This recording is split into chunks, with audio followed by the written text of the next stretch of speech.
Halo, selamat datang di kelas Statistika.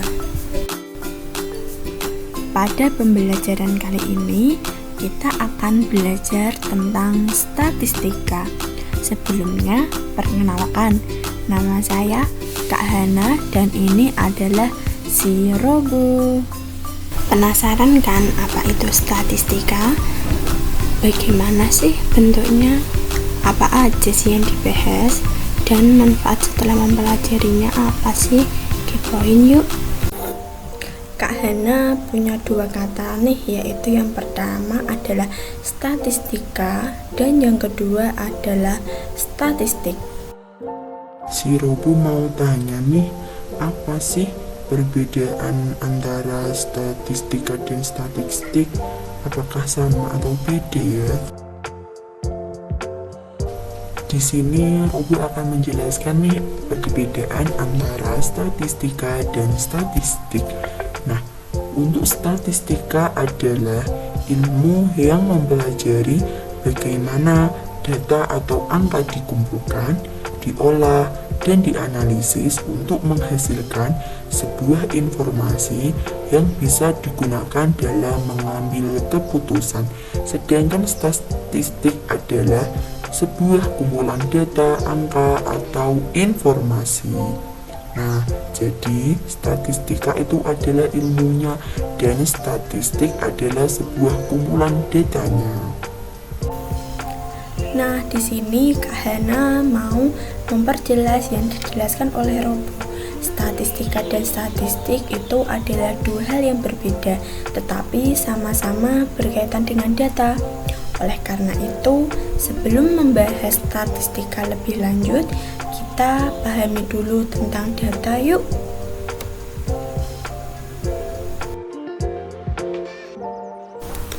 Data menurut KBBI adalah kumpulan fakta atau informasi yang diperoleh melalui pengamatan, pengukuran, atau penelitian. Menurut etimologi, kata data bentuk jamak dari kata lain yaitu datum. Datum adalah keterangan atau informasi yang diperoleh dari suatu objek kejadian atau narasumber. Misalkan, diketahui kumpulan nilai ulangan matematika siswa kelas 8.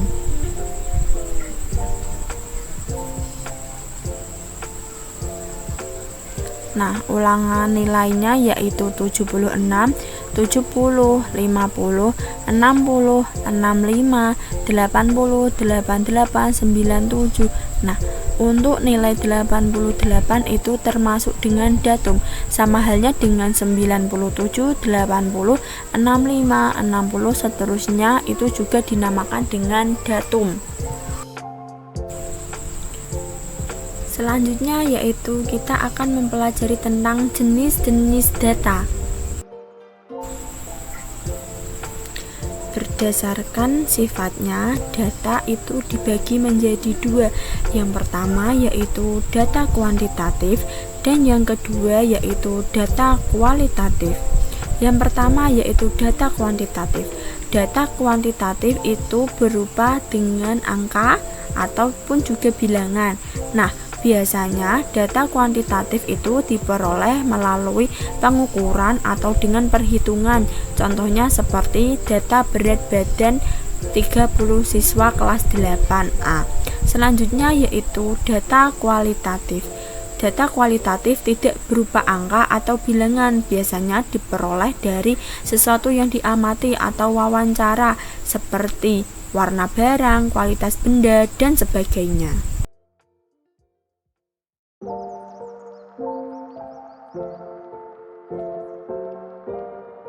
Di sini Kak Hana mau menjelaskan tentang data kuantitatif.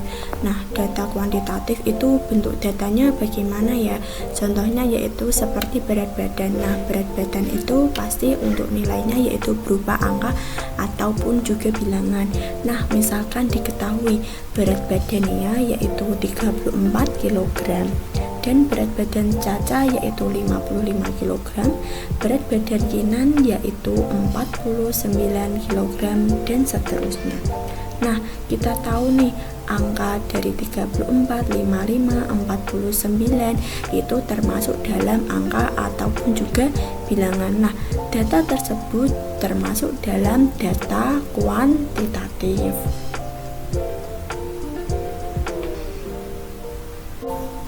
Yang kedua yaitu bagaimana sih cara memperoleh data kuantitatif. Nah, untuk caranya yaitu dengan cara menimbang berat badan siswa satu persatu dalam satu kelas tersebut, yaitu dengan menggunakan timbangan berat badan. Nah, cara tersebut itu termasuk ke dalam kegiatan pengukuran ataupun juga perhitungan.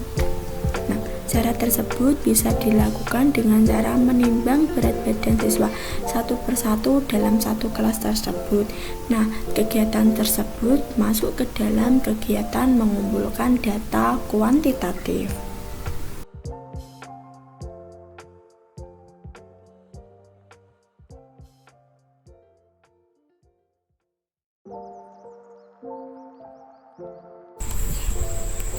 Yang kedua yaitu data berdasarkan cara memperolehnya. Data berdasarkan cara memperolehnya dibagi menjadi dua, yaitu yang pertama data primer dan yang kedua adalah data sekunder. Data yang pertama yaitu data primer. Data primer itu adalah data yang diperoleh dari sumber utamanya. Contohnya seperti data berat badan 30 siswa kelas 8A yang diperoleh dengan cara pengamatan pengukuran secara langsung untuk pengukuran berat badan siswa. Yang kedua yaitu data sekunder. Data sekunder yaitu data yang diperoleh secara tidak langsung atau data itu diperoleh dari pihak lain. Contohnya, data tentang banyaknya kelahiran bayi di salah satu desa dalam 1 tahun. Nah, data itu diperoleh dari Badan Pusat Statistik atau BPS. Wah, Robo sekarang jadi lebih paham nih apa itu statistik dan statistika, apa itu data dan jenis-jenis data.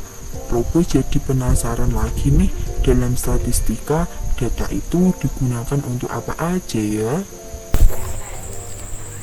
Dalam statistika ada beberapa tahapan yang perlu kita lakukan agar data yang kita punya bisa menjadi informasi yang nantinya digunakan untuk mengambil suatu keputusan. Tahapan dalam statistika yaitu yang pertama ada mengumpulkan data, yang kedua mengolah data, yang ketiga menyajikan data, dan yang keempat yaitu menginterpretasikan data. Nah, untuk yang pertama yaitu pengumpulan data. Dalam pengumpulan data itu terdapat 3 cara. Yang pertama yaitu wawancara atau interview, yang kedua yaitu kuesioner atau angket, dan yang ketiga yaitu observasi ataupun disebut juga dengan pengamatan. Kita kan tadi sudah belajar tentang 3 cara yang dapat dilakukan dalam pengumpulan data. Untuk penjelasan lebih lanjutnya akan saya jelaskan. Yang pertama yaitu tentang wawancara atau interview. Wawancara atau interview bisa dilakukan dengan cara memberikan pertanyaan kepada narasumber.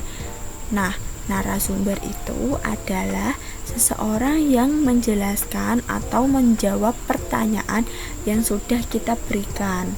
Yang kedua yaitu adalah kuesioner atau angket, sebuah teknik dalam pengumpulan data yang dilakukan dengan cara memberikan pertanyaan tertulis kepada responden untuk menjawab.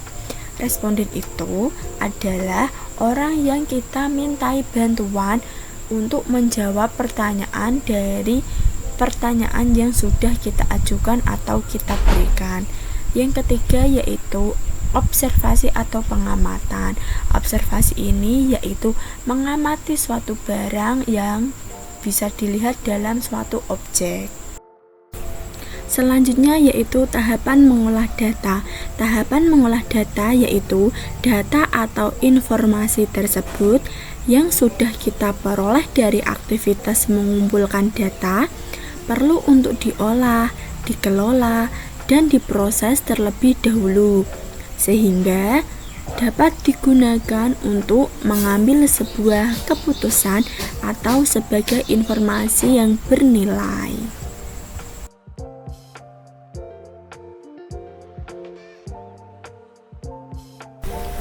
Tahapan selanjutnya yaitu adalah tahap menyajikan data.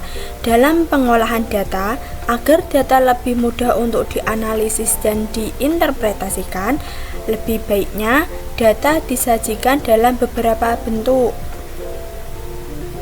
Nah, penasaran tidak bentuk dari penyajian data itu seperti apa saja?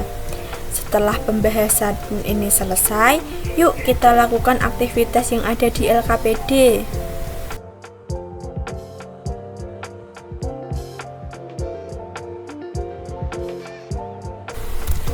Tahapan selanjutnya yaitu adalah menginterpretasikan data.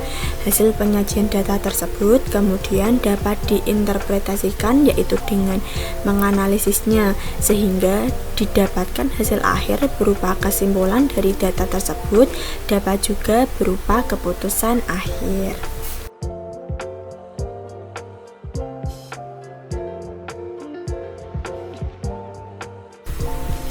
Bagaimana Robo? Apakah sekarang jadi lebih mengerti tentang dunia statistika? Tahu nggak Robo? Sebenarnya dunia statistika itu masih luas sekali. Oleh karena itu, agar lebih paham dan supaya pengetahuan kita lebih luas, kalian bisa lakukan aktivitas yang ada di LKPD pada sesi setelah ini ya. Sekarang pengetahuan Robo tentang dunia statistika jadi lebih bertambah. Agar kita tahu dunia statistika lebih luas, yuk kita lakukan bersama aktivitas-aktivitas yang ada di LKPD.